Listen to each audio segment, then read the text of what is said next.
Last time on Dice Funk.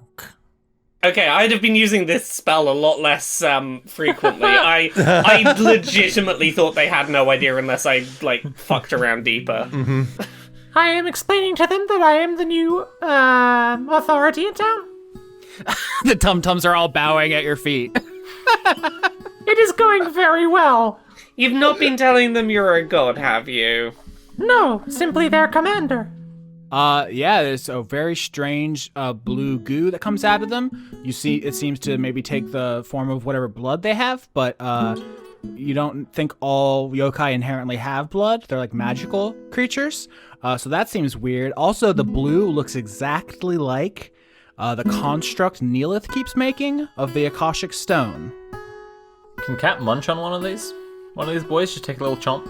You take 11 damage as your mind is assaulted by images. You see groups of giants gathered together. I won't let that happen to you again. Where is it, though? Can I eat it? I have a question.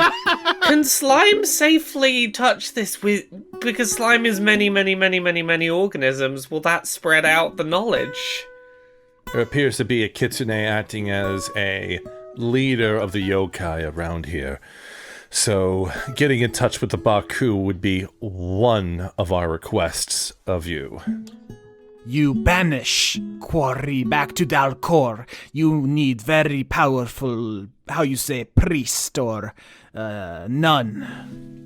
And right now, Venta wields this power. Symbiotic relationship with their host, and were turned against their master. We call these the Karlashtar. I think that we should get rid of the quarry. We should not have this kind of evil in our village. I'm still mad at Ruth. Yeah, that tracks. All right. I go back to Dalcor now. I ask Baku about your kitsune problem. You do your little exorcism, and we meet back here, yes?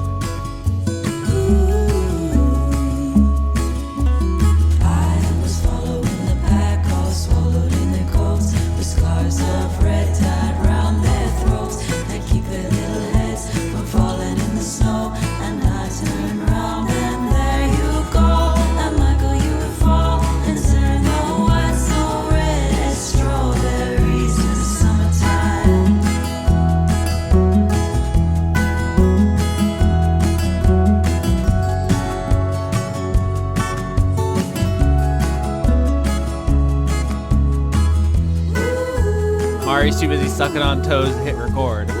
No, Austin fears toe sucking. This is his weakness. We all know it now. Oh, that's how we're gonna get him. Wait. This is new information? I thought that this was already known, okay? I mean... Sorry, but does everyone know what I mean when I say Gerald's game foot demon? Yes. The most upsetting thing committed to film, in my opinion. I was so surprised how good that translated. I would have thought that was an unfilmable story. Right, but just the like... movie is surprisingly good. Yeah, except the ending, but that's king for you. You all forced me to be corporeal and awake for this. I forced you to be corporeal? Yes. You've cursed Laura with physicality. Laura's just gonna phase through the wall and just take a nap in the ethereal plane, okay? But no, Laura has to be here so that she can make decisions and have consequences. I have to have a physical form for this purpose, and you're all here with foot fetish demons or whatever. What's going on? Okay, so the picture is not of a foot fetish demon. It's just a monster. I changed my profile pic to something I feel like emulates slime, which is a naked woman crawling around with a giant maw for a mouth. And everyone's like, ah, and then Austin says, the most upsetting part of this picture of a demon woman on all fours with a giant maw is that there's a foot. That demon lady really wants to eat the feet, is the thing. Is the fear like of just the you just don't want to see a foot? Like the foot is more upsetting than the demon woman? Mari, my real question is, did you have a full folder of pics like this to choose from? Did you have to go looking for one? Or you're like, no, I'll just dip into my weird mouth foot folder. I got plenty of stuff to work with. What to choose? What to choose? I'm gonna have to say yes because whenever I see a cool picture that I think is gross and creepy, I keep it. And that was in my weird pictures folder. The idea that Laura astrally projects every waking moment that she's not recording the podcast explains to me how she writes so many dang books. I just sort of float off into the void, and I come back, and I'm like, aha! I have been in the void of knowledge, and I bring back its secrets. She slows down time so she can type faster. Oh, dang. She could be a superhero. She could save people's lives, but she chooses to cover LGBT plus topics in video games. It's hard seeing someone else live your dreams out. Since a child, all I wanted to be was an incorporeal author, and she's really just living out all my wildest fantasies. Austin, if you dissociate hard enough, the dream could be yours. Did you know you can time travel if you dissociate, but only in one direction? You'll miss so many appointments. Don't do it. This is just reminding me of the Futurama bit, like, where's the device that slows down the passage of time? And they pull out the bong from under the seat. All right, we should get into the thing we are here to do, which is Dungeons and Dragons. Do we have anything from Philippa's Frostpunk? Oh my god. I feel like that's implying that there's going to be a very dark ending to Philippa's arc. Darkest ending. Yeah, so I think that, like, so I've been thinking about a few things that I have not been able to do as governor so far, and I think I'm missing out. And, like, what's the point of governor if I don't get to blow the horn? Oh no! I was thinking about legitimately redoing the Moist Watch signal with a hurdy-gurdy just so I could have a version that was specific for Philippa, but Oh my god. Yes. I love hurdy-gurdy. I have at least one sample library of hurdy-gurdy. I might have two. I need to figure out which one is the better one to work with for Philippa's stuff. But anyways, allowing for the edit. What's the point of being the governor if I don't get to hurdy-the-gurdy? And then the sound effect. Anyway, I think Philippa has been thinking on the Shoko thing over the like sort of the day since we last saw her, or the however long. The governor sections don't have to be coterminous with the rest of the plot. This could be decompressed. Yeah, I just kind of want to communicate the idea that there's been some time thinking about it. She doesn't just like immediately react to Shoko's like demand. But I do think that she's concerned about this idea of like mind reading when it comes to policing, and summons the Moist Watch to come talk to her.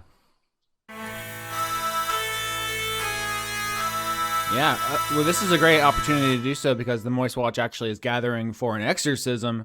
So I think this is a great time in the plot for everyone to gather together. Why don't you all paint me a picture of this? Where do you get together? And where are you actually going to perform this exorcism with Pastor Very? Well, if she summoned them to the governor's office, maybe when they get there, she would be like, I want an update on how things are going, and then they'd explain what the situation was, so she would also just request Very to come there, and you can just play out things all in that location? Sure. Yeah, there's no need for us to go over information the audience already has, but let's get in a little conversation about everyone meeting up in anticipation of this combat sequence, which we have committed to. Initiative is going to be rolled very shortly, but in the meantime, how does this look? Yeah, Philippa calls them all in and is like, hey everyone, I have I have some business to get to. But first, I want to know how the investigation is going, because we need to find these rocks before we are all brutally killed. We made it far enough that we discovered basically stone water, Akashic stone water. Some kind of runoff from the rock. It tasted like ow. What if you could dive into a swimming pool that was an Akashic stone? That was fun.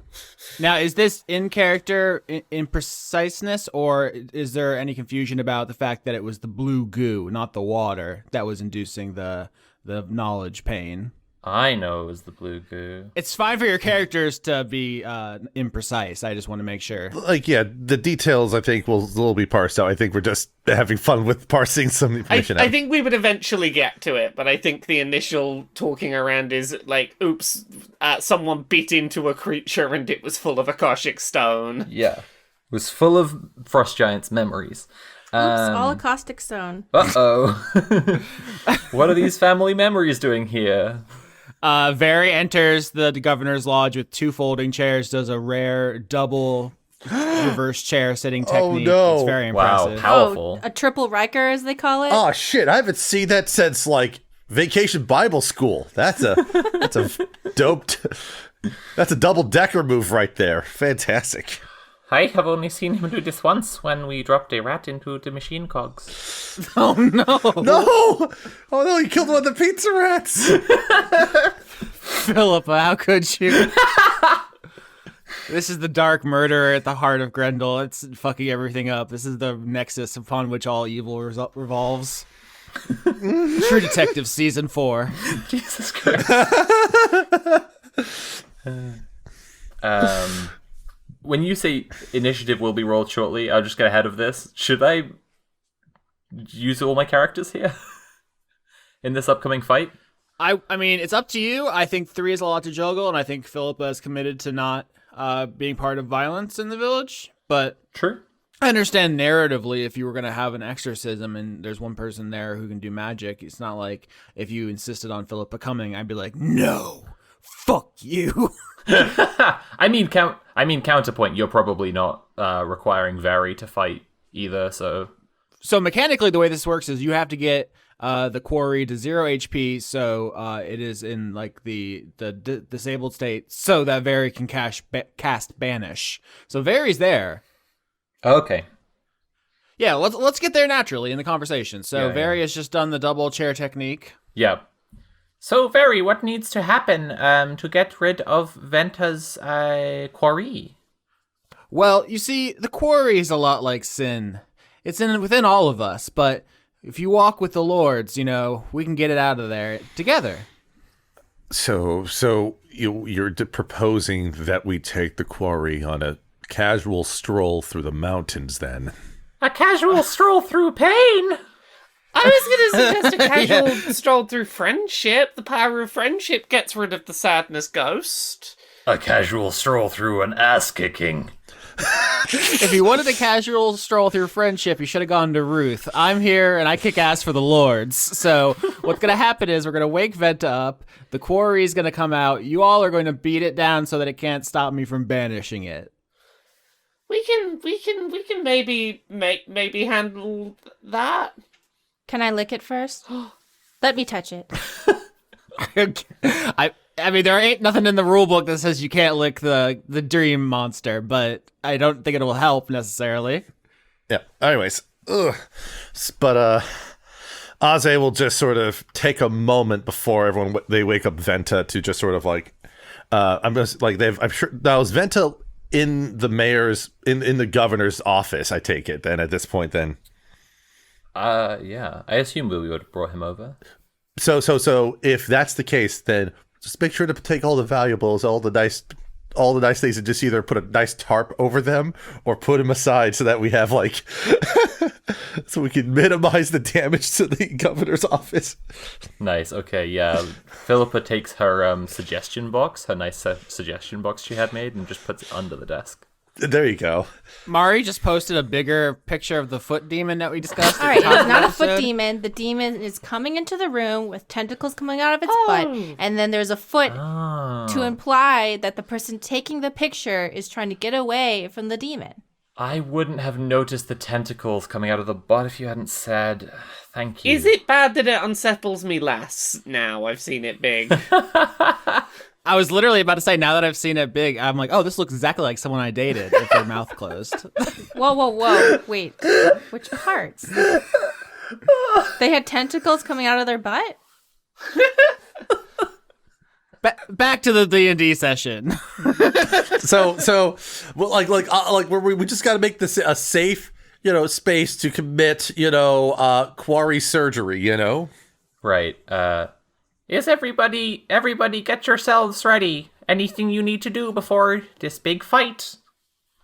We're not moving outside or anything. We're doing this inside. It is negative 40 degrees outside, so knock yourself out.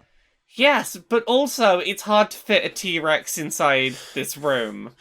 The Negregor is a dream machine, so it could fit. Don't worry. No. I have polymorph. I want to be a T-Rex. It'd be a tiny T-Rex, okay? Itty bitty T-Rex.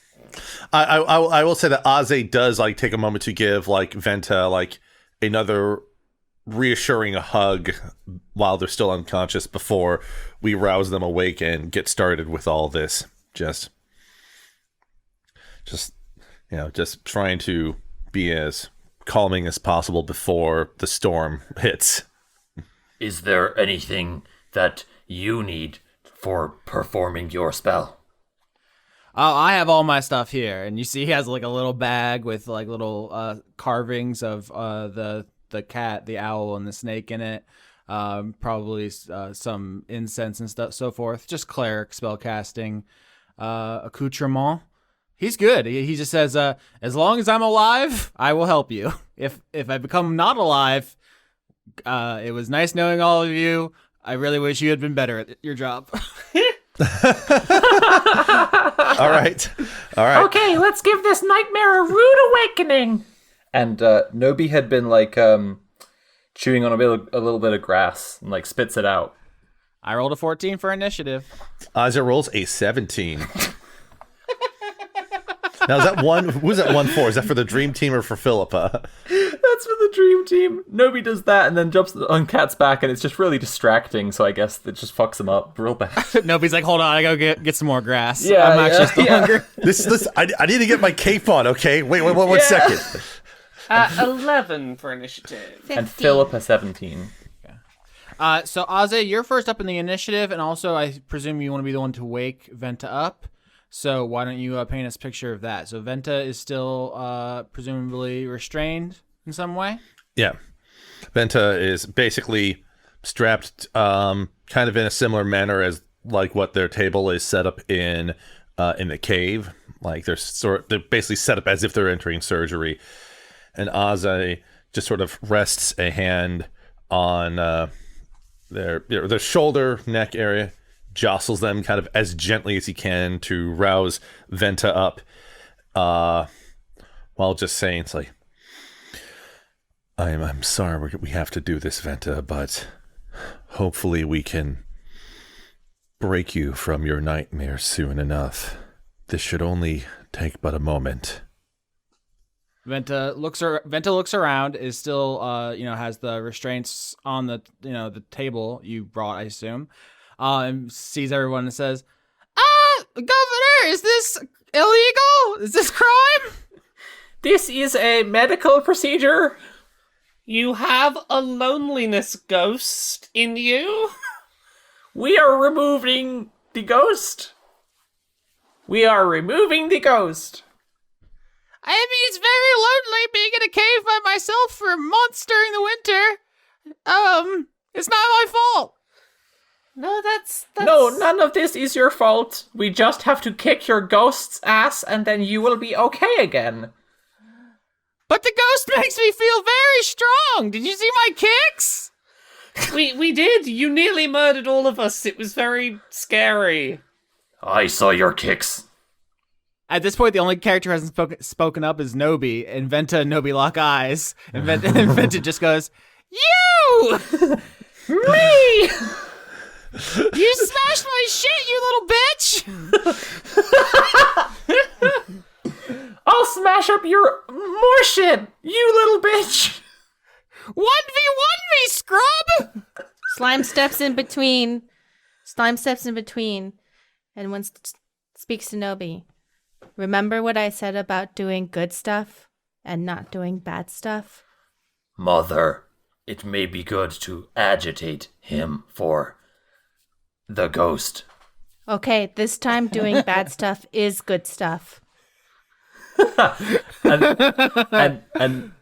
And Nobi, I guess, just like blows a loud fart sound. Oh my God. And Venta then.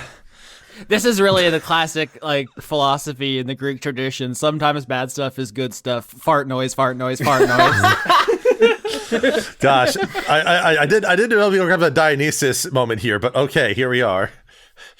Do you mean Diogenes? Diogenes, that's right. That's the one. Too smart. Diogenes, right. We got too smart. Classically owned. No. I just misremember the name. It was like Wait. it's Dio something. Yeah. I'll give you the option for the edit. Hey Sketch, I think you meant Diogenes there. Shit, you boom! You roasted me. Oh god. Oh. By the way, as a symbolic thing before things go, Aze is going to tap into the astrological singularity, his starry form thing, and take on the constellation for Venta, the manipulator, and the shapes of the snake and hand, serpent and hand form across Aze's body, and even gleams a little bit onto Venta's briefly as Aze steps away from the progressively more agitated Venta. I love how casually you say shit like Aze taps into the astral plane or whatever. You just like, yeah, just does that as you do, as one does. He can do it twice per short rest, so it's kind of like a whatever thing at this point. One of the party members is a lion ant. I don't know what. Well, we've passed a certain threshold. I also like how everyone's like, "Oh, Ozzy could use wild shape to turn into an animal." Like, no, Ozzy doesn't work that way. He doesn't know how to wild shape. He can do starry form. That's what he can do. Anyways, but Governor, I petition you. Let me go. You can go really soon, just as soon as we kick your ghost's ass, I promise. You're just jealous. Jealous of the ripe ass kicking your ghost's about to get. Okay. I mean, you want to roll intimidation? Oh yeah, dang, yes. Finally, my intimidation, which is +8. I finally get to use it. Holy shit. I'm really trying to play into the fact that Nobi is literally 5 years old. 21.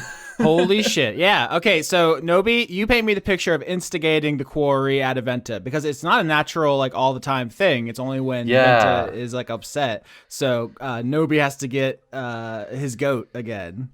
Right. I guess he says, like, the line he just said, and then he kind of leers at Venta, really, like, kind of in his face. You know, that kind of jock move to kind of, like, lurch forward at someone like you're going to attack them, but then stop. Yeah. Mm-hmm. Yeah. And then like Nobi laughs, and then I guess shows him his butt. Just shows him his whole butt. Just like.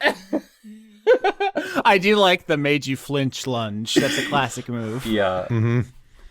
And so at that, the shadow that Venta's body casts here in the candlelight of the midday lodge takes on the form of a giant serpent with lobster claws and a dozen glowing eyes on where the head of the serpent would be if it wasn't decapitated, and the quarry is free. When Venta is kind of overtaken by the quarry, he stops communicating. He's still conscious, but your goal isn't to knock Venta out this time. First up in the order is Aze. Aze has the form of the manipulator on his body, the form of Venta's sign, and will open by using his bonus action to do his extra spell attack against the quarry. And let's see here. That was a bad roll. No, that's a damage there. Shoot. Let me do the attack roll there. I was like, wait a minute, that looks like a pretty low roll there. Let's do a 13 for his bonus action attack, which misses, I That's assume. not going to do it. No. That's right. It's fine. And then he's going to Quarry follow is a heavily armored serpent. It's funny, though, because you assigned all these astrology things before we really got going, and so you had no way of knowing that the hand serpent would eventually be possessed by a serpent with hands. Yeah. Listen, Because you Venta know? is neither serpent nor hands, but Nope. you still kind of full court shot that one. Listen, there's been a lot of unintentional full court shots with the astrology thing here. I love it. He's then going to follow up with a guiding bolt. That is, again, a 13, so both of his shots miss. So basically, Aze shoots off 2 beams of light that emanate from his star globe, and they pass alongside the quarry, hit up against the wall, and then Aze just sort of maintains sort of a defensive positioning away from the quarry to start. Next up is Philippa. This is your first time seeing a quarry. You weren't in town before. Yeah, I think she's like, oh my god, that is not nice to see. And with her bonus action, she summons a spirit totem, which is the first time she's done this. And she's going to summon a bear spirit, which I guess is just like a spirit. So it's not like a tangible kind of fighting thing. It's not the same as an elemental. But it grants everyone an aura. And in this case, that aura gives everyone on our side 5 extra hit points plus my druid level. Is that just my level? Or is that... It's 13 temporary hit points and then advantage on strength check and saves, because it's 5 plus your current druid level in temporary hit points. Right. Which she figured from the story of everyone getting their ass kicked was the best move. So that was your bonus. Do you have an action as well? Yes. In this case, she uses bark skin to give a tougher skin to... Wait, what's Aze's AC? 15. It wouldn't be that much higher. So basically, I can give a 16 AC to one of the party. I would say slime does not have any armor, so that's... I'm about to be bumping my AC up anyway, so... Nice. Okay, in that case, Philippa gives bark skin to slime. Oh, thank you. Mari, do you want to tell me what bark skin looks like for slime? Because it's meant to be like a tough skin around you, but like... So the bark comes out and comes around me and then just slaps into my wet slime. And then it all just like soaks together. So it's kind of just looks like scabs. Oh, no. I was going to say you have a crunchy outer shell and an inner nougat. I was going to make it like a fun candy thing. That's the same as a scab. A scab is crunchy on the outside and squishy on the inside. I'm going to take a bold position that scabs aren't candy. And Mari, if you want to die on that hill, feel free to disagree. I'm not saying they're candy. They just both have the same description. Crunchy on the outside, pussy, and soft on the inside. Mari, I will usually follow you to wherever you go, but some days, today I cannot follow. Am I wrong? Can you say my description is wrong? That a scab is crunchy on the inside? I have to agree that Mari is correct. I just don't like it. Crunchy like a scab. Okay. None of you can tell me I'm wrong. Can you? I'm not incorrect. No, I want to, but you're not wrong. No, she's wrong. Don't. Tell me Don't why. confirm these. Tell me why I'm wrong. We don't want to spend too much time here because... Don't confirm these delusions. Scabs aren't candy. This is important. They're not candy, but they are crunchy and soft. Okay, it's Slime's turn. You see the quarry on the wall basically grow in size. It's a shadow. It's not bound by, physical laws. This giant armored snake thing. What do you do? I would like to cast Earthbind on it so it can't move around. That's the really horny looking one, right? That's the horny Magic the Gathering card, yeah. Nice. Speaking of, not to date this episode, there's a Magic the Gathering set that is D&D themed that's being revealed, and so we finally get to see the stats of many famous D&D creatures. The Tarrasque is a little bitch, I'm just gonna say it. Yeah, the Tarrasque is a it's not even like, why does it have hexproof? Why? I don't know. It's just a little bitch. Okay, so if you cast Earthbind, I have to make a strength save. Extremely strong, this beast. You can see it's... Damn it, I thought it was the opposite. It has a 45 pack. Oh. Oh, shit. I okay, botched. never mind. Hey, botched! Hey! What? Oh. All right. Okay, so your slime shoots up out of the ground, all these icky yellow tendrils, grab it, 2 lobster claws, and pull it off the wall and slam it onto the ground. It is a creature of dreams, so it's like semi-corporeal in the same way that you can attack a ghost in Dungeons & Dragons. So it's like half corporeal there, and you're like, it's wrestling against your binds. And the next attacks... here's what I'm gonna do, because actually it's the quarry's turn, so I'm gonna roll strength again to try to bust it. Let's. What? I mean, all Earthbind does is its flying speed is reduced to 0. That's all. Literally all the spell does. So. 23. So the quarry takes half of its turn cutting through the bindings with its lobster claws. It's gonna take one of its attacks because I botched, and then I'm gonna use my other attack to try to grab the person who knocked out Venta last time, which was Cat. Fight me, bench. 23 again. Well, that hits. 17 damage as it cuts through its bindings. Everyone's gathering around trying to beat it down, and it reaches up and slashes you. Cat, Nobi, Voltron. And now it's Neelith's turn. I'm gonna cast Polymorph. And I'm going to become, please tell me this will fit in the room, Austin, a giant crocodile. Yeah, sure. Hooray!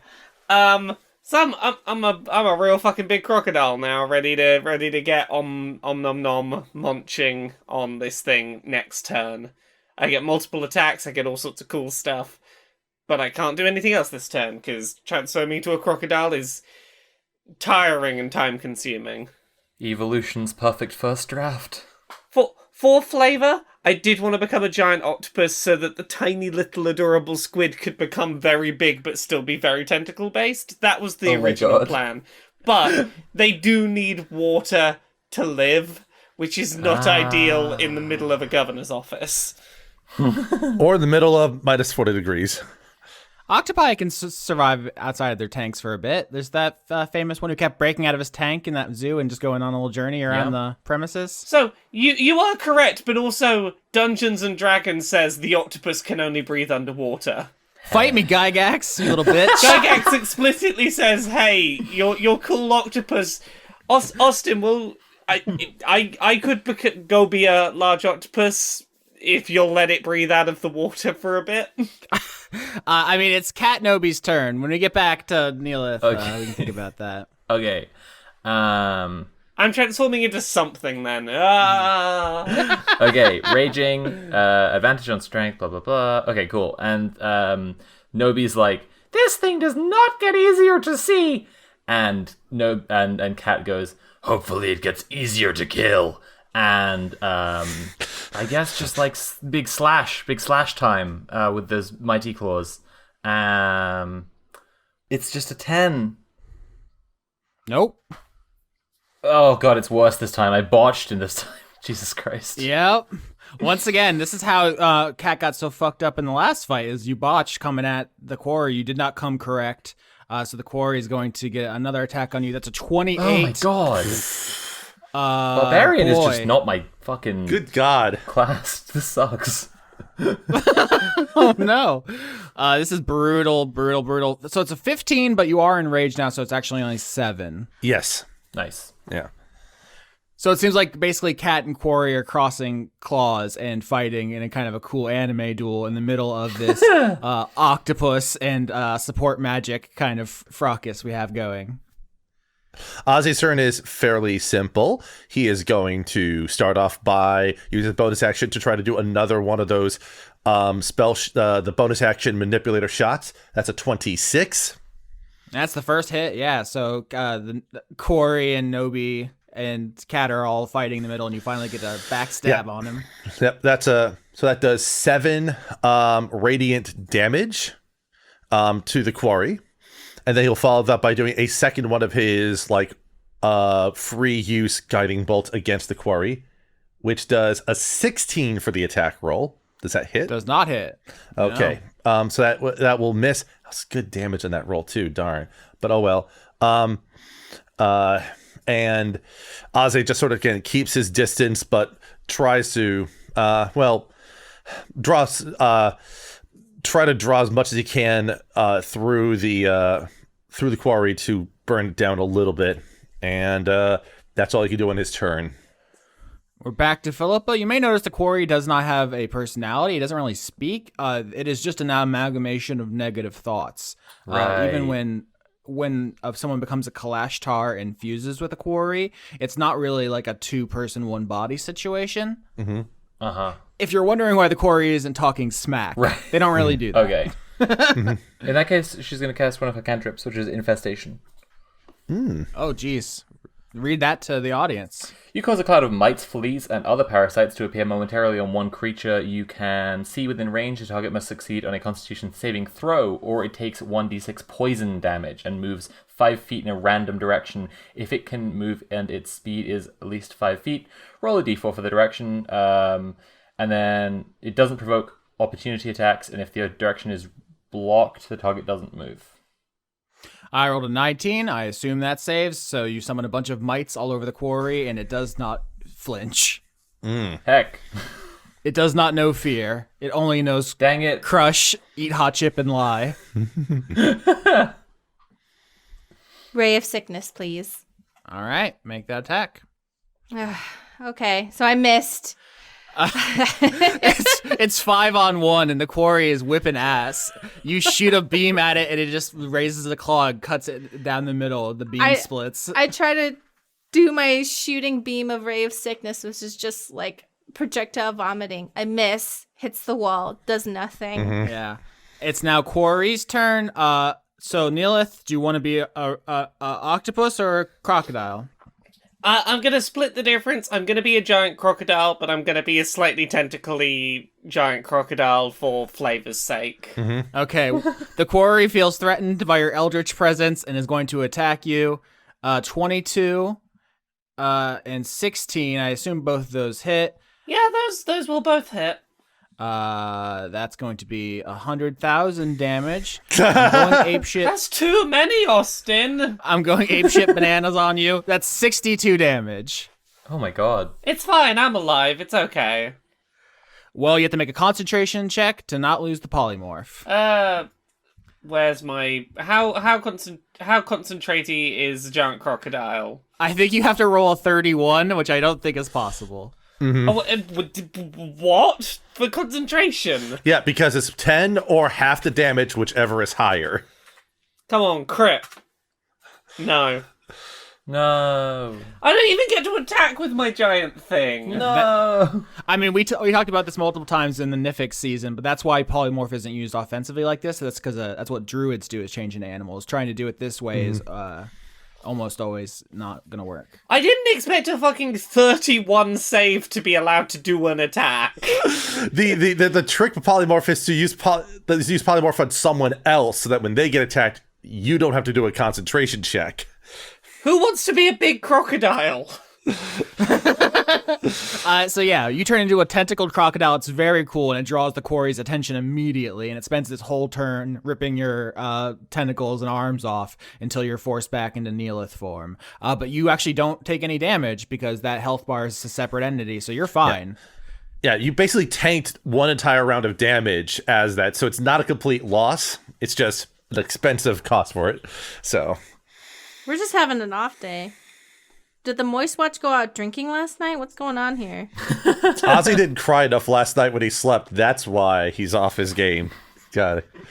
Neellith, it's your turn, and the flavor is it's like you come out of the polymorph, and the quarry is still trying to mangle the crocodile body as you appear like out of one of the severed tentacles, and you're free of that. What do you do? I think Neelith's response to this is, fuck it, I distracted the big scary thing for a turn. Big and scary again. Attempts to retransform into the giant tentacle crocodile. Okay. Sure, At you the can very do that. least, I'm hoping to tank another round of damage so everyone else can get doing shit. Because Neelith's not going to do anything more useful offensively by fighting this thing. That is not Neelith's strength. Well, none of us seem to be able to fight it, to be honest. All of you, help! I'm being a big crocodile. Someone hold it down for a minute so it can't knock me out of being a big crocodile. I'm imagining Neellith's voice coming out of this giant tentacle crocodile going, "Help, I'm a big crocodile." Dream Team, it's your turn. Oh shit. Well, I guess it's just time to attack again, so let's go for it. 26. Hell yeah. Nice. My damage is... Okay, 11 damage. All right. And then do your second attack? 8 does not hit. That's another botch.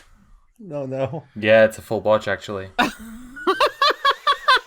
think the Is dream... this one of those things that we just can't hit? Like, it's out of our level range? No, there's nothing about It's been hit outright- twice. Yeah. It's been hit twice now. It's just the Dream Team is just weak to Quarry. That's a 27. That's gonna hit, and so the Dream Team. What the motherfuck damage? Oh my god. That's 19 as you take another claw, Dream Team. You've taken all the damage, in fact, and we're back to Aze. Hey, I took a lot of not taking any damage. Aze is frustrated with how this is proceeding here, but will attempt to do his bonus action attack to lead off his round there. That's a 21, which will hit. Mm-hmm. And then he does, for damage, 11 damage as, as the constellation of his body pulses and another ray shoots off. And he's going to use his last free guiding bolt shot of the day against it, and wow, roll a 10. So wow, his guiding bolt, all three of his guiding bolts that are free to use, all missed as he progresses. So he's hit it twice, but next round he's gonna really throw the guns up a bit more. At least he didn't burn any spell slots on those guiding bolts. Terrible. We're back to Philippa. I would say the Quarry has been hit a couple times now. Every time it turns its back to fight the Dream Team, Aze shoots it in the back. So it's also becoming less shadowy because the Earthbind ripped it off the wall. And now you see the reds and the blacks of its like gross, almost charred looking snake body as it becomes more and more like tangible and physical. And you get the visceral disgust of its body. Oh my god. I think Philippa is going to cast Conjure Animals and conjure a giant elk to charge and ram into the quarry. Oh, snaps. 10. All right, a giant elk appears in the room, which is so far jam-packed with like 6 people fighting, and then the elk just runs through and just hops, through the battlefield wildly and doesn't make contact with anybody. Oh heck! One more body in the room. Slime, we're back to you. All right. So, does anyone in this group have a reliable fire spell, or just something that's fire? Philippa can conjure flame, produce flame. Okay, perfect. It seems like everything I do goes poorly, so I would like to cast grease and squirt it on the monster, so it's like, it's slippery and can't do anything, and then someone can set it on fire.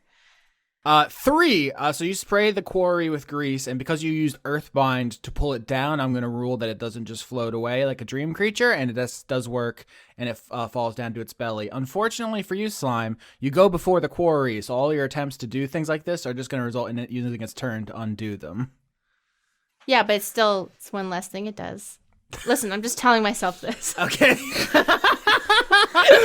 It's important to maintain morale.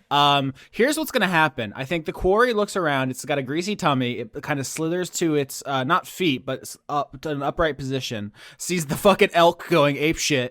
And realizes something's up because there's so many of you and you're all trying to corner it. And it looks around and it sees our good friend, Pastor Very. So Dream Team, you get an opportunity attack because the Quarry disengages from your melee range to go murder Pastor Very. Christ. Wait, 12. That misses. Yeah, do you want to get one crocodile, alligator, octopus, squid? Yeah, I was gonna say, can I have an opportunity attack, please? Yes. and the elk. Everyone gets one. Everyone try to take a swipe. He's coming for your pig. Yay. 20. 24. Does that hit? Sure does. So I don't know if you said this out loud, but the elk did 10 damage, so you got an antler on the ball there. Would that be enough to knock it out of the, off course for attacking Very? At least? I do 31 damage with my big bite. You do what? 3d10 plus 5. Damage. 3d10 plus 5. I rolled an 8, a 10, an 8, and I got plus 5. Mods, can we see the crocodile stats, mods? Hold on. What the fuck? Why do you think it was worth me giving it another shot? This thing does really big damage. That's only half of its multi-attack. Yeah, that is that. I'll point. That is indeed. Yeah. Yep. Wait, what? Is that crocodile? What's the stats? No, giant crocodile is what it is. Giant crocodile. That's why. Yeah. Okay. I did explicitly ask, can I be a giant crocodile? And you did say yes. I thought giant was descriptive, and I had the regular crocodile stats up. No, Challenge no, rating no. 5? Yeah. It's too late. You can't take it back now. Wow, is that... I'm double checking because I just don't want any math nerds to get mad at me. Challenge rating is 5, and because I'm level 8, I can summon up to a challenge level 8, so I can summon a giant crocodile. It has 85 hit points, and it can do 2 big attacks. Yep. Well, paint me a picture, crocodile, octopus, Neellith, because I did not see 31 damage coming, and my last-ditch effort to decapitate Pastor Very in front of you ends in getting fucking owned. Yeah. Upon having had another chance to be a big thing that does damage, Neellith scuttles across the floor part, crocodile waddle part, tentacle scurry, and just tries to fucking bite this thing in half. Yeah. So this is very interesting because I was like, I'll wait 3 rounds before killing Pastor Very to give you all a chance to try to burn him down. But like at eventually, he's going to figure it out. He's not stupid. And then I was like, well, we don't really use attacks of opportunity much in our theater of their mind combat, but everyone gets a turn. You probably won't. No, 31 damage, 10 damage from the elk. So the elk spears him in the side. He pulls through, and then your octopus crocodile grabs him with tentacles, bites the serpent like clean in half. Did you say the elk just rams him straight into the mouth? Oh, jeez. Just Austin, lay up. This is what you get for telling me that this spell, it's not so useful as an offensive spell or anything. So nom. So quarry, especially ones that are possessing a body, aren't super bound to the laws of physics, so it doesn't immediately die from getting cut in half. I think the serpent part of the body, like the torso and tail, is still twitching violently on the ground, and the top part with the eyes and the lobster claws starts pulling itself towards Very. Very much still intent on killing the pastor, who's obviously preparing a spell. So Very's going to cast Banish, and the quarry is going to save with disadvantage.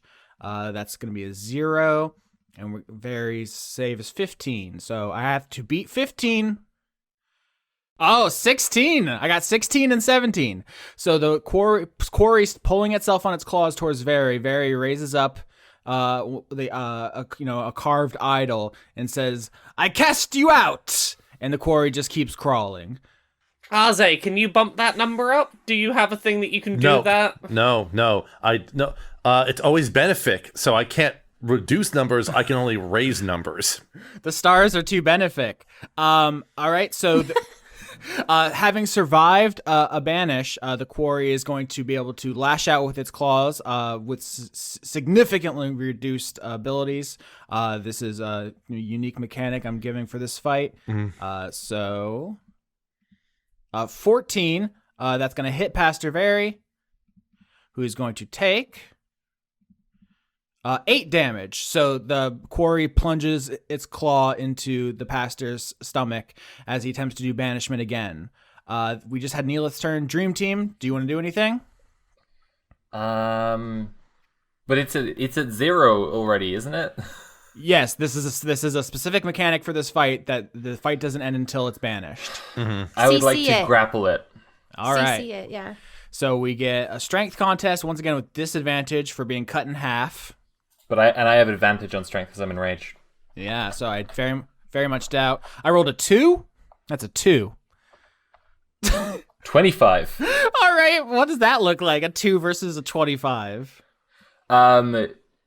Cat pounces onto the wriggling, twitching serpent's tail. But Nobi, like a double jump, right? Because Nobi was on top of him. Like jumps off of that jump on top of the lobster claw half, like right on the head, and just like body slams it.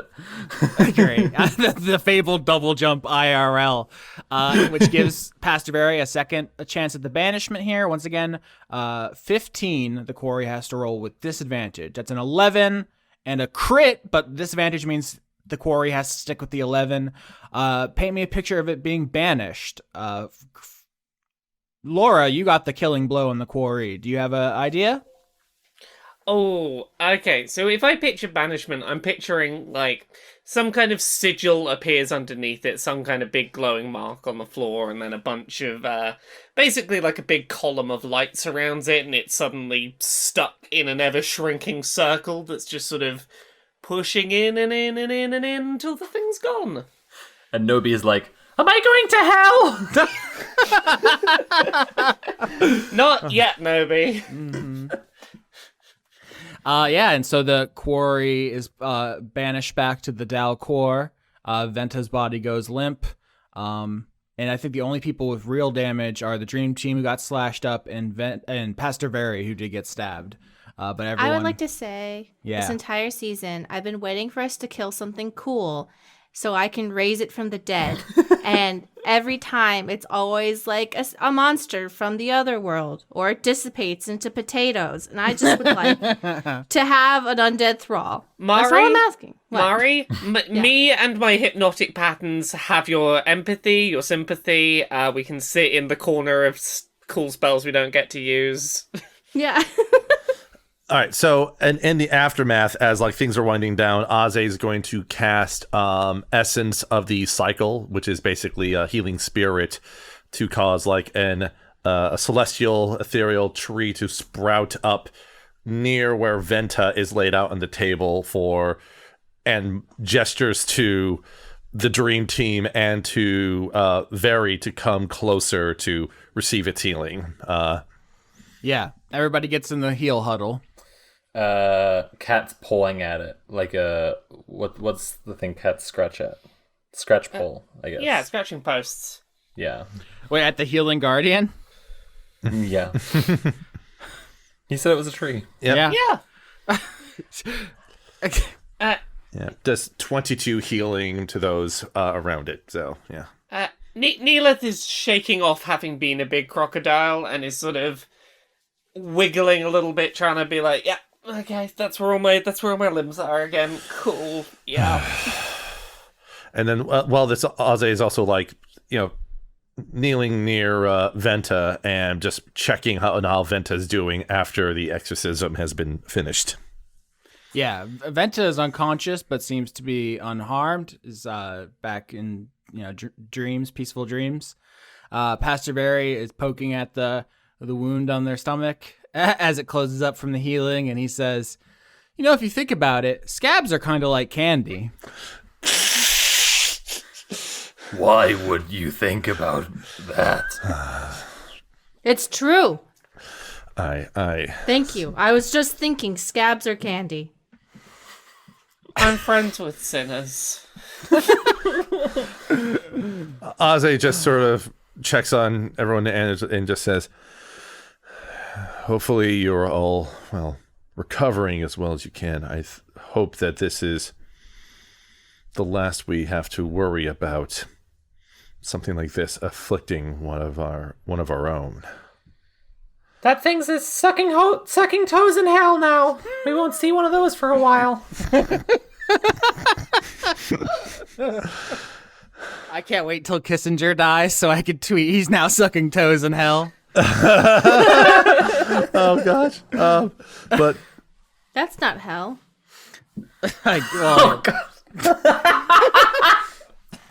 I was surprised to see such a tactic from you, Neellith, but it worked remarkably well.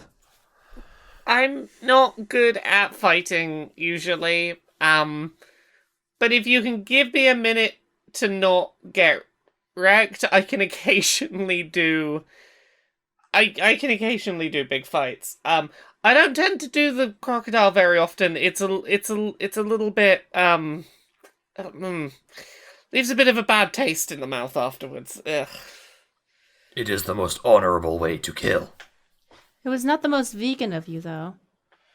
I mean, look, I'm pretty sure the thing was made of, like, dream construct rather than tangible matter, which I think means it's okay.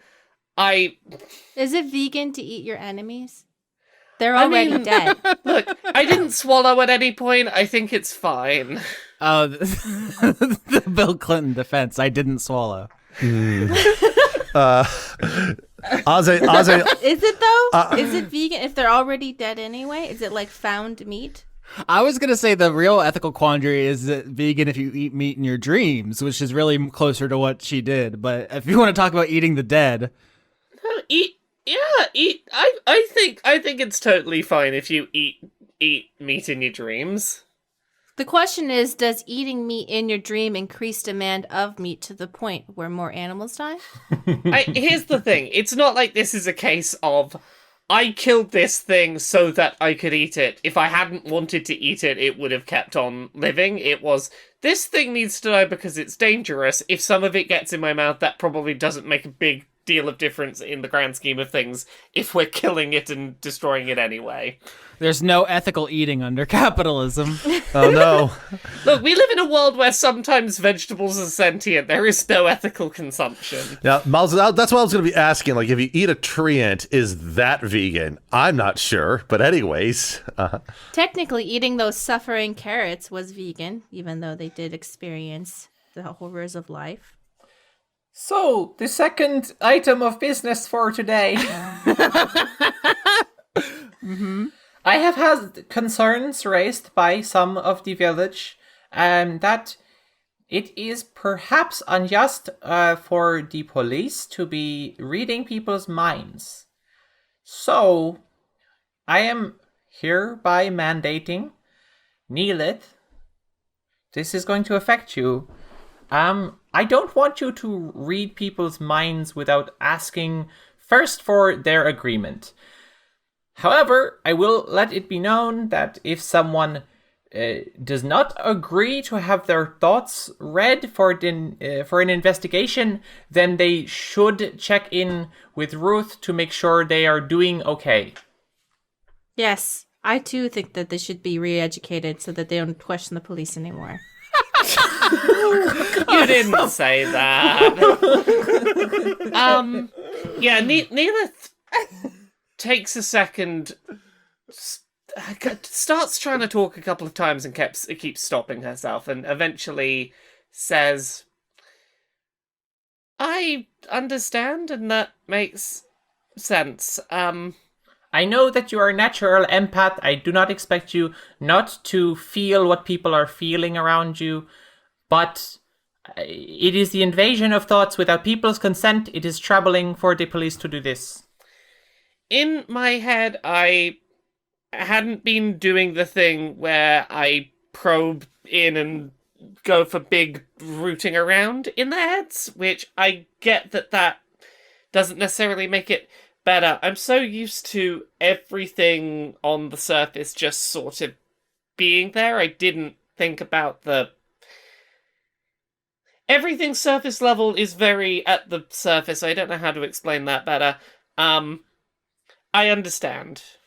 I additionally would like everyone on the watch to check in with Ruth regularly. Between you and me, this is partly because I want to increase everyone's trust in Ruth, but it is also because I want to improve community cohesion. Don't worry, Neellith. When I found out I was misusing my powers and then an entire village died because of it, I was embarrassed too. And I pull out the skull from my chest cavity. You see? We all live on.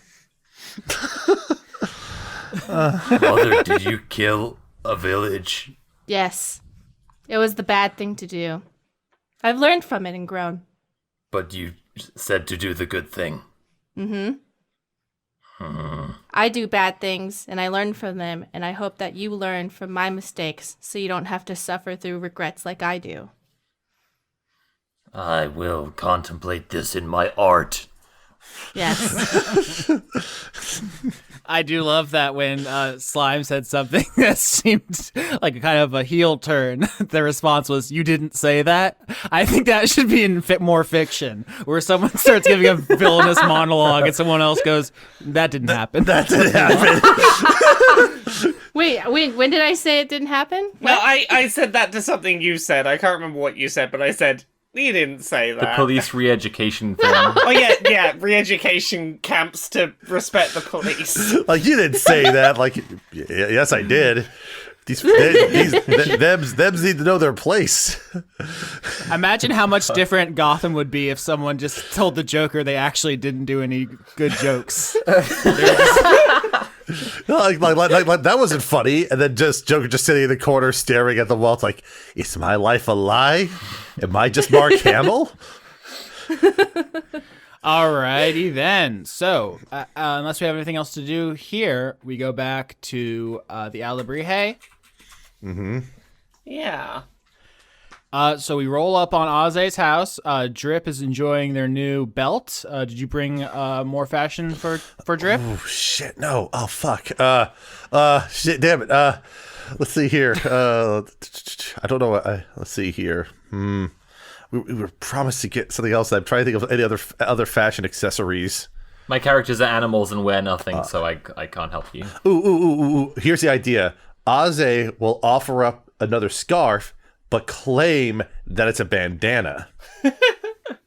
Okay. Do you want to roll deception to trick a horse? With advantage because it's a horse. So Gladly, I'll. Hey, is it deception? If I would argue That would if be you a choose 13. to use it as a bandana, I rolled it's a bandana. I rolled a 3. I rolled a botch and I rolled a botch and a 13. So there's a 13.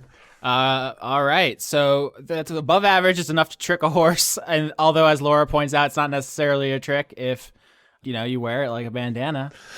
It wasn't designed to be a bandana, but that doesn't mean it can't be one, okay?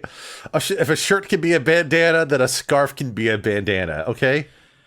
Yeah, so you give it to Drip, and Drip says, "I will try out this look, but I can't make any promises. It won't clash, so if you don't see me in it tomorrow, don't take it personally."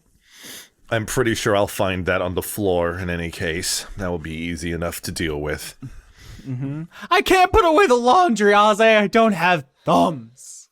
Is this the equivalent of season 3 with the crabs, where just Arze has an infinite supply of scarves to give away anytime it's like, oh yeah, here's a scarf, have a scarf? He doesn't have an infinite supply. He has like 24 of them because he has like 24 star maps that he keeps around in the house, and they all have their own specially designed scarf to keep them with. The scarf balance of this campaign is all out of whack. Listen, okay, what is Marina gonna do otherwise? She capes and scarves and therapy, I guess, at this point, but All right, so you tie the bandana around Drip's weird hammerhead face. It's a very good look. Drip can still talk from the last tongues that Neellith cast on him, and so it's time to summon the Alebrije. Radiant colors break out all across his skin. Butterfly wings burst out of his back. This is going to be like 2 weeks before the audience hears it. But at the time of recording, did you guys see that the Google Doodle is an Alebrije? yeah. That was exciting. It's really good. So that's what appears is just this absolutely hallucinatory donkey butterfly who says, "Yes, I am back in this terrible cold world. It is bracing. I love how I cannot feel anything on my skin. You live like this, yes?" Indeed, like savages we live here. I live like a king. I'm so comfy. Little one, you are protected from the elements, but are you protected from your heart? My heart is dark. Oh no. So you have summoned me again to get information about the yokai. Yes, I have spoken with Baku. He has not forgiven you for taking away his sense of taste. The pleasure that has been taken from him has made him very bitter, but I did not tell him the information was for you. Thank you, we appreciate that. We always appreciate people who aren't narcs. No, I would never narc, although I live in dreams, so everything is legal. Who would you narc to? Dreams are like the purge. Hey, there's a difference between legal and moral. Even in dreams, it's not moral to narc. Dreams are the purge. I mean, dreams are kind of the purge. That's what the quarry are. They're essentially all your purge thoughts. So, Interesting. Anyways, Dream world sounds wonderful. if you think about it, the quarry are kind of like the purge manifested. Do you think maybe dreams would be better if there were laws? Something to think about. No. If there were laws, there would be dream cops, and I don't want dream cops. Get out of my dreams, cops. Oh, come on. Now I have to pay for the rights for Dream Police. Why would you do this to me? You can't say that and I not play. Anyway, the Alabrihe says, so I have spoken with Zebaku about finding where yokai live on Mount Grendel. He says he has not visited their enclave personally, but he has given me the information that should be able to find it. 1, they always live near water. Water is the liminal point between their world and yours. There is some kind of magical barrier that prevents you from stumbling upon it. Yokai barriers vary. Some can only be opened with the pure heart of a child. Some require a blood ritual, and some only require proximity to a yokai. But that is up to you to figure out. Water plus ritual. Yep. So, well, there's one big body of water that we have. Yeah, it's right there by the egregore. I mean, no, wait. So, are you telling me that Ozzy's been eating shit right on top of the yokai's lair? That's just slipping in. You have been face planting repeatedly into the yokai's lair, yeah. Fantastic. Also, Ozzy is a next door neighbor to the yokai. I just like that. There's something there. I could picture some anime of Ozzy being like neighbors with yokais, and that's just, I don't know. That makes me laugh. My Neighbor Totoro starring Aze. Yes. Yeah, so you rolled, I think, a 23 on religion last episode, so you're entitled to a lot of information about yokai, and the Alabrihe can be the vector for that. If you have any questions, now's the time, because if you go into the yokai village, that is in what in Dungeons & Dragons terms we call a dungeon. Yeah. Aze will then say, we've been passing by the likely location for where the yokai have been residing. Unfortunately, I don't think any of us have had any success actually entering it. Well, or at least there was no sign of entry in there. I've been face to face with the surface of the lake outside of one of our villagers' caves, and I cannot say that I saw anything underneath the waters. So, there,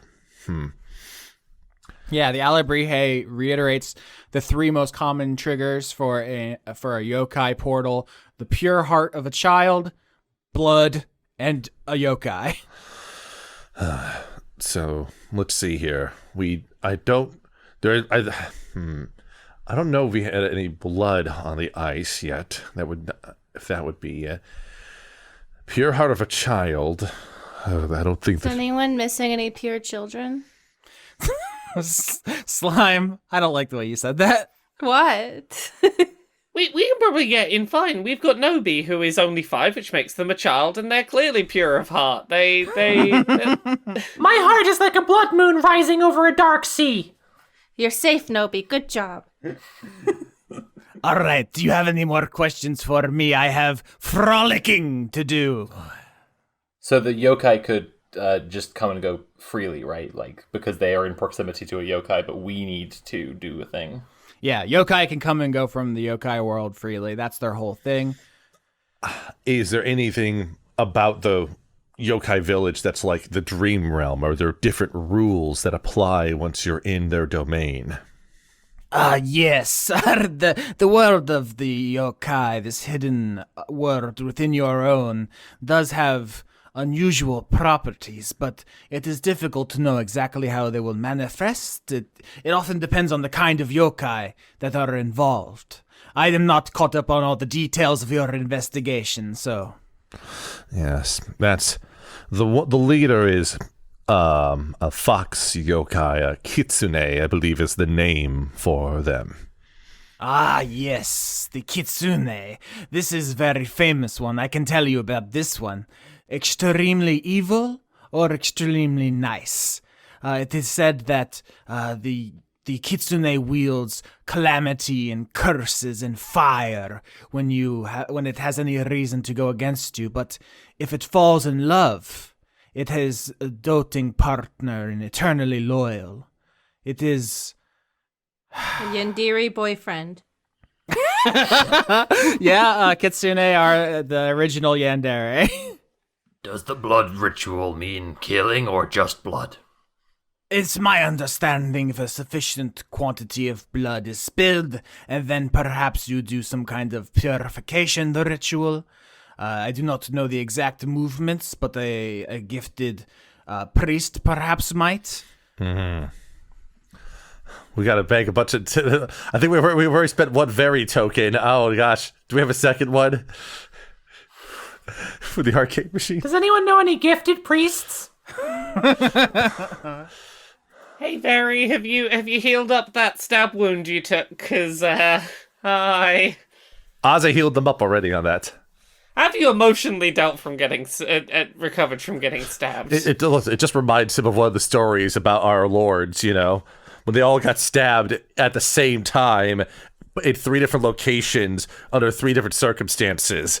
One of them was an accident, the other 2 weren't. And so it's brought him closer to the lords, you know, just... Would you like to be stabbed again? Okay, are we cutting to the ice and we're having this conversation with Very? Yeah. Yeah. Yeah, like we can cut to the ice and having this conversation with Very. It's like Ozzy was like, we don't know which of the 3 means of entry, but one of them requires a yokai being here, and none of us appear to be that. And none of us seem to be pure children to cause an entrance to be seen. So the only option we can try right now is... But all of us have blood! That's true. We do all have blood, except for me. I don't have blood. Just checking, Nobi, do you see an entrance? You checking if Nobi's a yokai? No, I'm checking if Nobi's a pure child.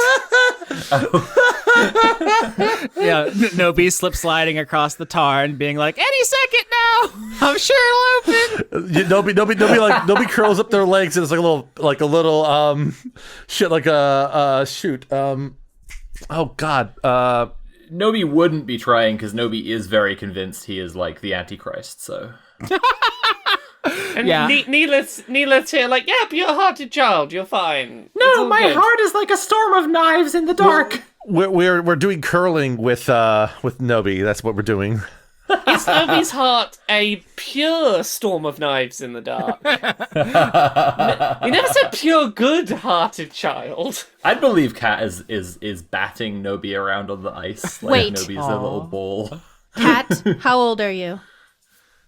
5 years old. No! They're both My 5. princess. They're twins. Oh gosh, they're born on the same day. Oh my god, what if they have the same astrological sign? That would make that the case for sure. It would make it easier to do the reading for them. I'll say that for sure. They're Geminis. Austin, is Kat a pure-hearted child? No. Kat, you did good when you burst out of your mother's abdomen and ate her flesh. That protected you from this. Remember never to regret anything. Oh my god. All right, who will make the offering of blood to the water? Hey, Very, listen. We all are going to go and fight some stuff right now. We kind of need to be on full power. Neellith gets some cooking knives ready. Aze will raise a hand and just say, I will volunteer for the task. Give me the knife. What constitutes blood? I don't mind doing so. I didn't get hurt in the last fight. I was too crocodile to be hurt. Roll initiative to fight over the knife. I'm just kidding. Ozzy will say, I too was unharmed in the last fight, Neellith, but it can't. Neellith's just gonna cut one of her tentacles now. Just gonna go for it. Oh my god. All right, roll your rapier damage on yourself. Okay, I'd 4 damage. So you reach up with the kitchen knife, slash a tentacle, blood sprays onto the ice. It almost instantly starts freezing because of how cold it is out here. I asked at the beginning of the episode where you were going to fight the quarry specifically, because if it had been outside, it would have gotten very bad for you. But you fought inside the lodge, so nobody is frostbitten yet. Very is going to roll religion with advantage to try to do a purification ritual on the blood to open the portal to the yokai world. Here we go. 22. I rolled twice. One was a botch. Luckily, I had advantage. So Very puts the 3 icons down on the ice or on the blood and says, you know, our lord, the great serpent of artistic expression, was actually stabbed to death once. She died a couple of times. She had her heart ripped out in her first life. What a beautiful medium blood is to express oneself. I agree. You agree. Yeah. And Barry's just kind of talking to himself. It seems like a very cheerful thought for him, even though it's kind of disturbing. Him just like, yeah, my God, her heart got ripped out. And, you know, she went on to kind of champion murder as kind of a religious concept. It's cool. And then magical lines connect all 3 of the icons. The blood starts glowing. And the ice on the tarn basically become a spiral staircase down, like all around the outer rim. It kind of curls in on itself like a spiral. It Uzumakis. Does that mean anything to you, friends? The terrifying world of the spiral. Here we go. The entire lake Uzumakis down because now your intention to enter is clear. And Pastor Very says, well, my job here is done. I'm going to retire to my igloo for prayer. Good luck. My tummy hurts. Bye. Kat and Nobi look at each other and say with a timing that they must have rehearsed, let's go and fuck Them up. and charge ahead. All right. So you descend the icy stairs down into the yokai world. Do you want to roll survival to go head first here, Dream Team? 8. Oh, sorry. So Slime can join. So 16 and 8, 16 succeeds. So if Slime stays after Cat, then basically as you descend the icy staircase, I think, you know, Nobi's like slip sliding on their little sheep paws, their little hooves. Slime turns into snake mode and then lets them stand on their back and they slither down.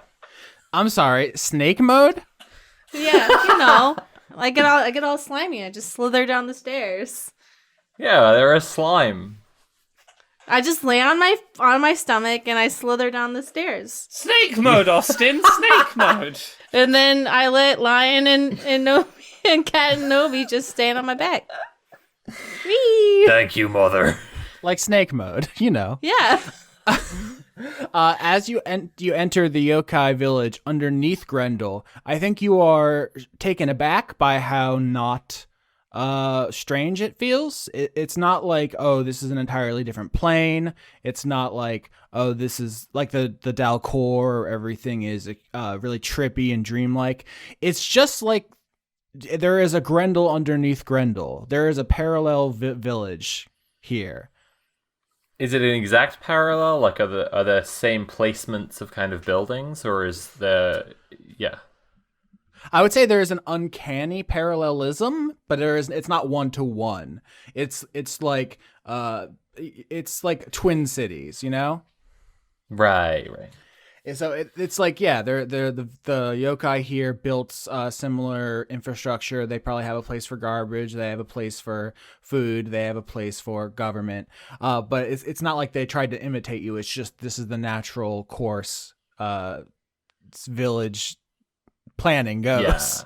Yeah. They're not the tethered from us. I hadn't thought of that. No, they're definitely not that. But I think, honestly, the subtext is pretty similar insofar as that there is the altern and the subaltern. Mm-hmm. Yeah. Fantastic. Yeah, as we approach, I mean, Aze is just like, taking in the sights and just observing how the yokai village looks as we all approach it by descending. And probably is taken aback a little bit at just how normal it all looks down here. Mother, are we here to police the underclass? Traditionally, that is what the police do, but Neellith says we are not police. Under what way, I don't know, but apparently that's not what we are. We are here to not police. Yes, traditionally police oppress the masses, and for some reason that's not what we do. For some reason. We are of the same status as the people that we are protecting. That is what makes us the town watch and not the police. But we are given more rights to invade their privacy. Who are we protecting? The other villagers. Who moistens the moist watch? The people down here are not necessarily the problem. The problem is that they may have a stone that they may have stolen, and if we don't get it back, frost giants are going to come fuck everyone up. That's true. They are naturally inclined towards crime down here. No, I didn't say that. Fuck off. These underlings do love to steal. It's not a theme if you just say it. Aze will just point out, it's like, we don't have to resort to violence. We don't have to resort to intimidation. We don't have to resort to these sort of things. But often we do. We're here trying to make sure some frost giants don't murder us. That's all there is to it. Intimidation is my best skill. All right. I want to say with a 16, Slime, your survival skill comes to this conclusion, which is as you enter the yokai village carefully, you notice there are no visible people. You don't see anyone. That's what I'm giving you right off the bat. Slime screams, "Hello, we're here and we're looking for stolen items. Are any of you thieves?" Get on the ground. I have a warrant. Thieves and criminals, please report to the outside. If you have broken any laws by our village that you don't live in, please immediately surrender. I love Mari. Thank you very much. So here's what happens when you start yelling about your authority, is that they're not complying. They're resisting. You saw it. I will point out that Aze is visibly upset by this tactic as it's being taken. It's almost like the police, at every effort to police themselves, is inadequate because it's a problem inherent to the nature of the concept. Yeah, roll perception to see the inherent nature of the concept. If it's a problem inherent to the... Yeah, okay, I'll do that. Aze rolls a 24. Okay, so... Crit. 9, dang it. I mean, I know. Sophie knows. You got a crit and a 24. So you see what is to be seen here, which is Slime and Nobi and Cat start yelling about, their authority. And you see movement, Neellith specifically, with your crit. You see movement, but it doesn't seem like people. I think, there's a part of the human brain which recognizes human faces. It wouldn't trigger that. Like, there's movement, but it's not humanoid movement. With a crit, I want to give you more, like, you get, latent psionic, room tone. You're psionically picking up thoughts, but it's a whole bunch, like cacophonous. You're picking up thoughts as if this village is jam-packed to the rafters like a Gwar concert, but you don't see any people. Okay. But you are perceiving movement. They don't seem like people to you. They all look the same. Can Slime do an Arcana check and then they do their spin splash? I think we'll need to move a little closer because I've given you with a crit a lot here. Okay. So you're still on the staircase. You come down under the lake. There is a whole other village just like your own down here, and there's something going on. You feel the presence of something. Neellith is picking up thoughts. Something's moving, but it's not people. What do you do? To explicitly state it before Neellith says any of this or tells anyone to act on it, Neellith gives everyone a stern lecture on stop being a fascist. Okay, now no one can say that I didn't tell you not to be a fascist. Oh. Neellith's just going to attempt to go, hey, I can sense a bunch of you here. Any chance that we can have a conversation? We can chat? Yeah, so you come off the staircase, begin walking into the village. You pass by, like the tailors. You see there is a blacksmith's shop. There is... they have their own therapist. Like they are fully people, even if they aren't. Is this like Nega Grendel, like the Mirror Garendel? The read I'm getting is just this is a community that has very much the same needs as the one up on the surface. I mean, you know how in Spirited Away the yokai world is just like a bathhouse and a train and it's like it's a people world. Yeah, like Aze will just sort of like try to move up to be next to Neellith, as Neellith is trying to communicate with the unseen yokai. Well, yeah, Neellith, you step forward and say, "Can we talk? We're just here to talk." And you're still getting the thoughts, but no one comes forward. Do you want to roll investigation? Because you're just walking out into the middle of the street, and no one's coming to greet you. You see a cemetery. You see a farm. 12 on investigation from me. With above average, let me just say, Neellith, you take a peek inside of a building, and you see a body on the ground. Oh no. What can I tell about this body, if anything? I have a bad feeling about this. You open the door, walk in, and you see the body of a Tengu. The Pokemon Shift Tree is based on Tengu. They are kind of humanoid, winged. They either have a bird face or a mask that looks like a bird's face. D&D actually did already jack the name for Kenku, which are the bird people. So having Tengu and Kenku is... Gygax fucked us on this one. But yeah, it looks like a kind of a winged person wearing a mask that looks like a bird's beak. But they are on the ground and just... motionless. What do you do? Slime, do you have a... I don't know how your spell works. Do you have a way to raise someone from the dead that could maybe get us some answers? I do, and I also have detect invisibility for all the wobbly things. Yes. Oh my god, I can do this. I would like to cast Animate Dead. Why don't you read Animate Dead to the audience?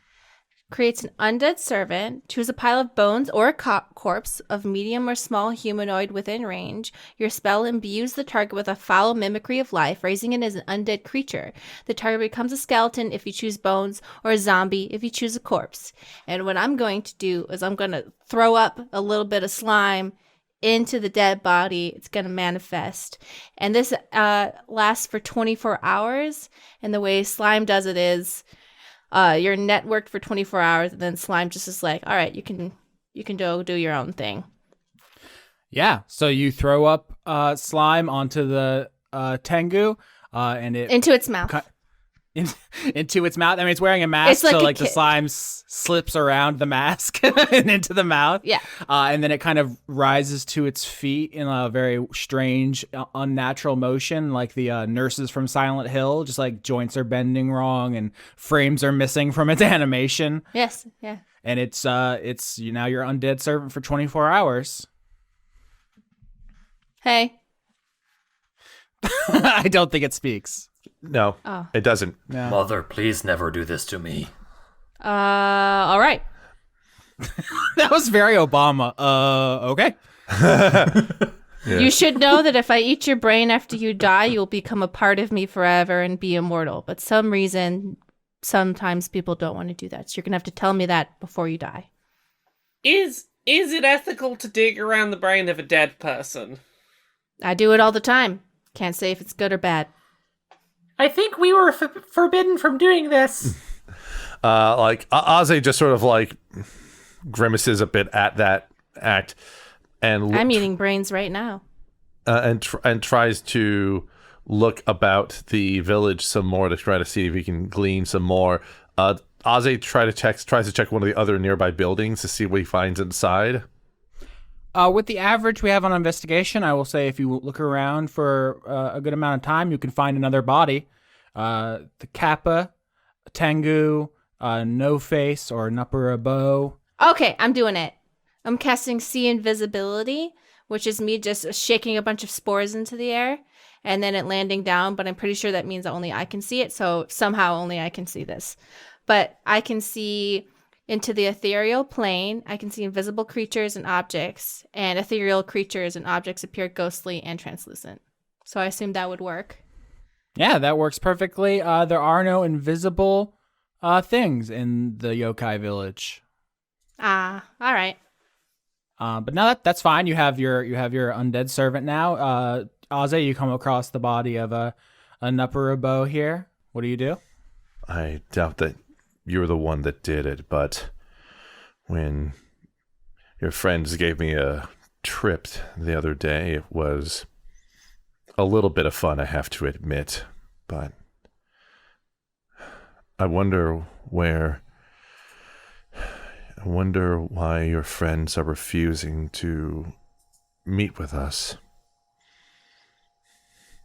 He just sort of like murmurs listfully and looks around, realizing that he doesn't have much in terms of resources that can help, like, commune with the yokai here. Before Aze then just moves to, basically tries to find, like, the center of the village to just walk further in. Even if it means separating a little bit from the party. Yeah, so if you want to roll religion, I think now would be the appropriate time for that. Oof, that is a botch, unfortunately, on the religion there. Aze, I think you split from the group a little bit to go to the center of town. You find a statue of a nine-tailed fox, much like the one that was under the well at the farm in that enclave. You touch it, and you are going to take 14 damage. You essentially burst into flames in the town square. Oh.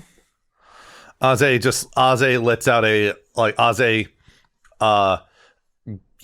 tries to roll a bit on the ground to put out the fire as well as he can, and then mends himself as well as he can with one of his spell slots with Dignify afterwards, while muttering, this is what I get for not understanding the proper customs and traditions around here. He heals himself for 13. So he's only down 1 hit point after that. So Nobi and Kat's best impression of this is that they all died and are ghosts now, based on what Neellith has said and with the dead bodies. But I was just wondering if confirming that was a thing I could do, roll medicine. Okay. So you got a 2 on medicine. So to confirm they're dead, just Nobi run over to one of the bodies and just stomp on it to see if it'll move? I mean, I think he sniffs it. Yeah, so okay, so you sniff the body and then you don't get any useful medical knowledge from that, I guess, but they're just sleeping. Everyone in town got really sleepy. They're all having a big nap. 24. 24 as well. Yep. Ozzy rolls a 16, but we have 2 24s, so let them take the wheel. Yeah, so this medicine check starts very inauspiciously. Nobi sniffs a body and just says, they're sleeping. Slime and Neellith, what do you do? I lick everything. I'm licking the bodies. So, Slime, you start licking the bodies, and you immediately start feeling cold wind on your face and hearing the low drone of someone speaking in Giant. the language of giants. You remember a story about someone who went on a long journey and found themselves. They did Eat, Pray, Love, Frost Giant edition. Neellith. I find this boring. I find the entire story boring. Yeah, you don't take damage though. Not you. No, that's The fair. concept. But Neellith, you also got a 24, so you see slime licking all the bodies, and you definitely see the blue goo gets on her tongue, and slime doesn't take damage from this, but you would have if you hadn't noticed. Tastes like giant memories. Just like the blood of the other ones we ate. No, that was just me. I ate them. You weren't eating them, were you? Well, no, you can refer to yourself as we. That makes sense. It would have been more fun if slime was like, "Oh no, it was just me. I was the one eating them. You all missed out." No, Cat definitely ate some. I think Neellith sort of obviously points out to everyone what's going on. Hey, blue goo again. They must have touched the Akasha Stone on their own without others to absorb the knowledge with them. Oh gosh, is this a whole town of oops, we all died from stone touching? Well, I'm pretty certain that the statue isn't the Akasha Stone. I don't think setting someone on fire is within its parameters, but... Does dying to the stone make you fill you with goo? I think that's how it manifests for the yokai here. I cannot say for certain that's how it manifests for us. So you know that Cat ate some kappa, and Cat is not full of blue goo. Mm-hmm. Right. Yeah. Like, I think maybe something different than just touching the stone happened here. Neellith keeps resisting the urge to be like, what if I do detect thoughts to see if the statue has thoughts going on in it, and then being like, no, not allowed, no. I will say, Neellith, I said this at the beginning because of I think you crit on perception. There are thoughts all around you. You're getting thoughts. Thoughts are happening.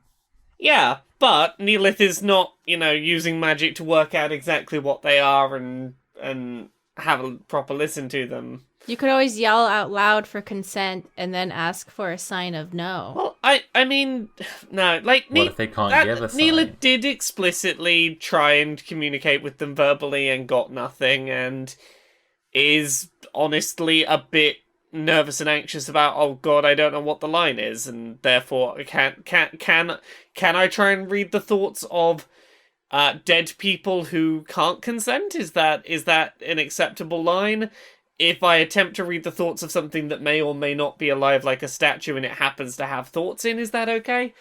I think Neellith is really struggling with what is okay with brain communication right now, as someone that largely up until this point has gone, I don't know how to communicate with people. Just have a look at their brain, how they what's going on. Oh, okay, I see. I understand what is going on. Is it possible to find what it would appear to be the kitsune's home in the village? Oh, interesting. Yeah. Why don't we roll history, I think. That's what I actually want here. All right. Oh gosh. That's a 10, but Aze botched on his history check. Oh. 21. And there's no way I can really fix that. Oh. 3 from Neellith on history. So the group fails and we have a botch. Very funny on history. So you all think, okay, so the kitsune seems to be the key to this mystery. Let's find their house. You go to what seems to be the biggest building, like with the equivalent of the Governor's Lodge in Grendel. This is a kind of shrine building. It has both political and religious iconography to it.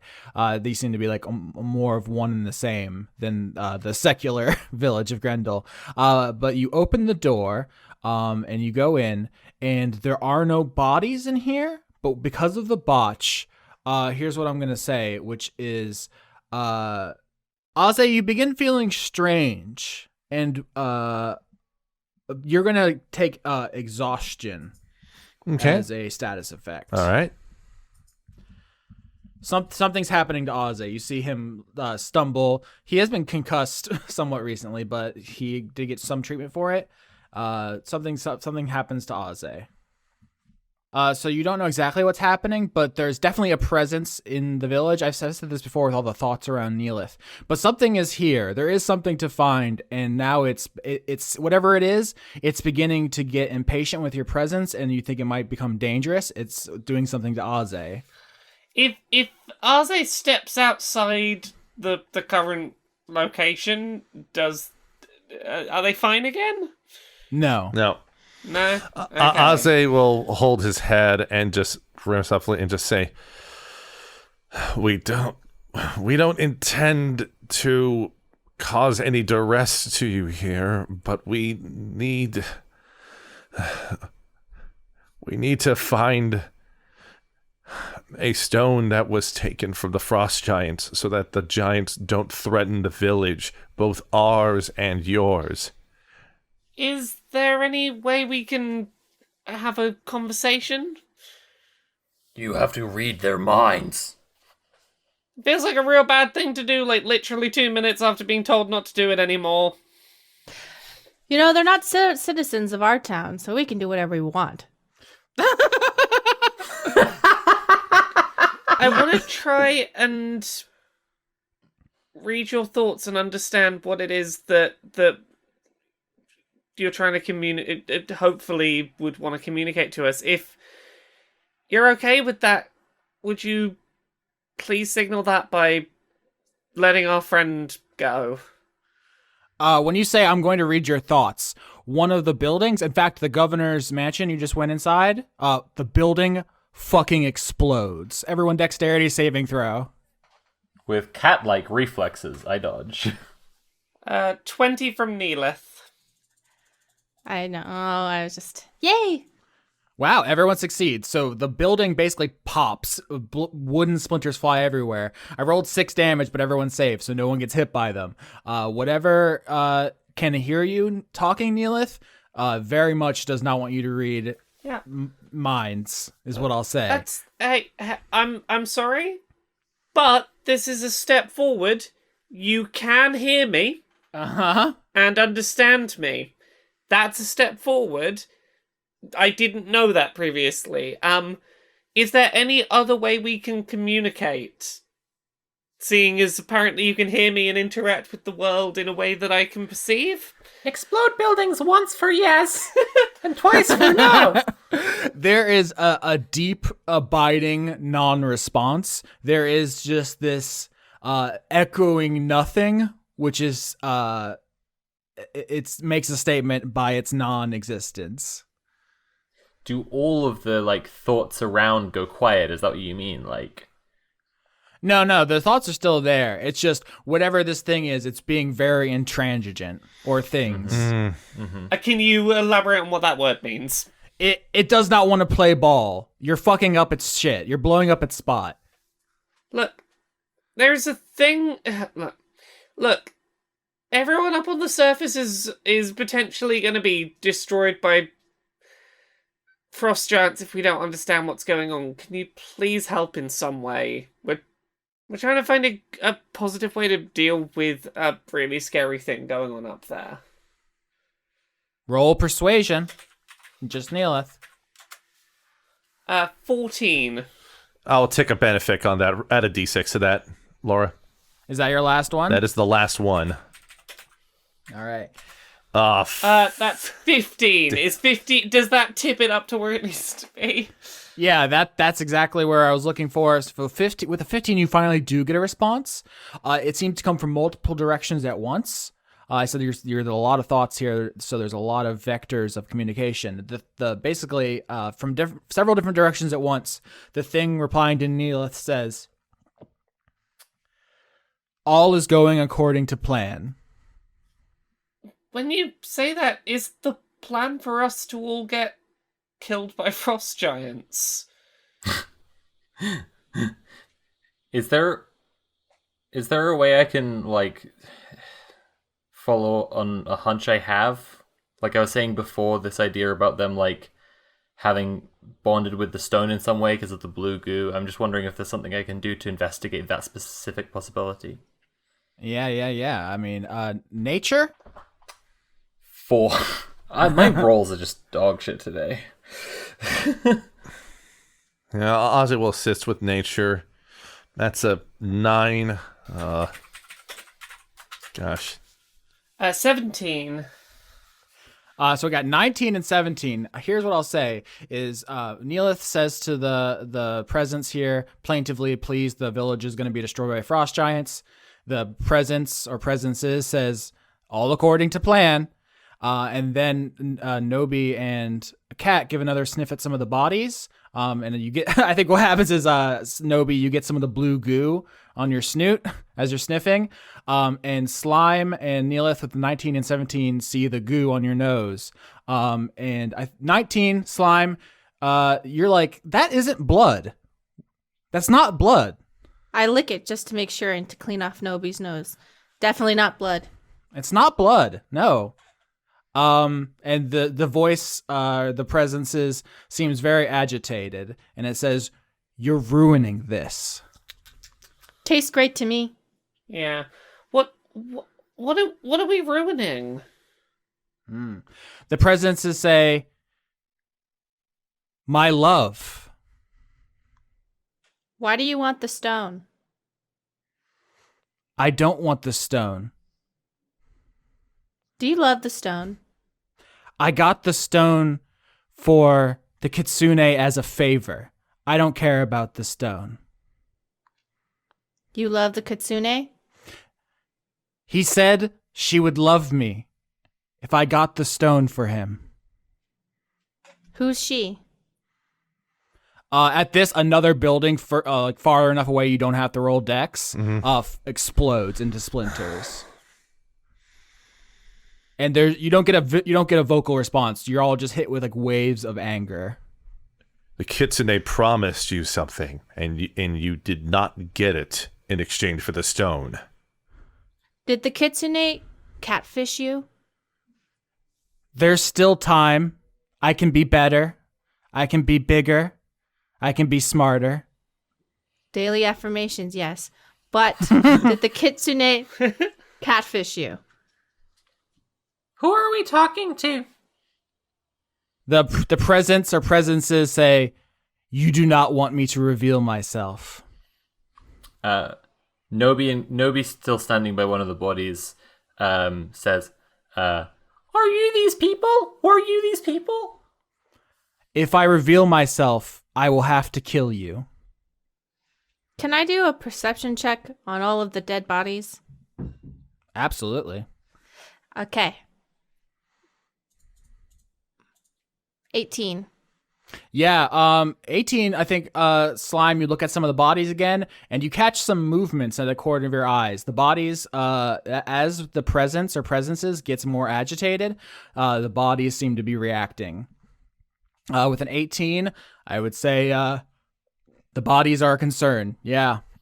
We've been jigsawed. We've been jigsawed. And it's not blood. All right. Honestly, just... It's slime. Sophie, one more time? It's slime. Hang on, wait. No, just so it's out loud. It's slime. I warned you, the presences say, as from every corner of the village, the blue slime mold begins crawling out of the bodies, actually not even out, pulling them all towards a central point. As the slime that was ejected from Mari's character in episode 1 by Kat when it clawed her chest open, Boob slime! all comes together in an amalgamation of dead yokai bodies to form a towering slime creature made of corpses, much like your own slime, except much bigger because this bit of slime has incorporated all the yokai of the village. Slime turns to the group and says, "Ew, is that what I look like?"